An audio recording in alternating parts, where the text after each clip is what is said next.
So I definitely think Jesus was a cult leader. If that happened today, that's what we would call it. We would call it a cult, that's for sure. And as I say in my new book, The Culting of America, anybody that's telling you quit your job and come follow me is probably trying to cult you or con you. That being said, I don't think Jesus held a candle to Paul as follow-on cult leader. I actually wonder, and I think maybe like Jesus was building a cult of an idea. Like he cared much more about his ideology and his worldview spreading.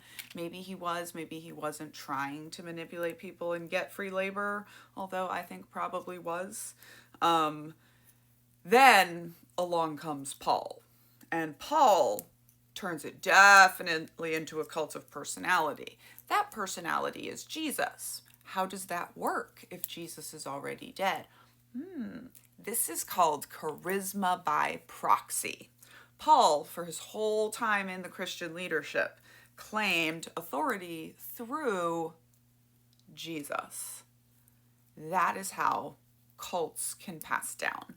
That is basically the only way that cults of personality pass down. You have to have some link to the orig guy, because otherwise, what are people there for? They think they're there for the mission, but when it's a cult of personality, all of the coercion and manipulation tends to have been built around that one single person.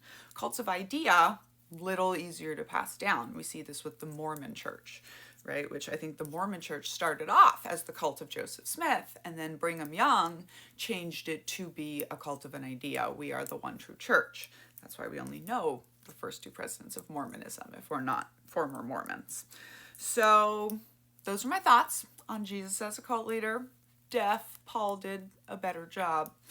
And then once Constantine got a hold of it, it was all messed up. Culting of America comes out January 20th, and you can get signed copies or unsigned copies in different bundles, like the knitting bundle attached here.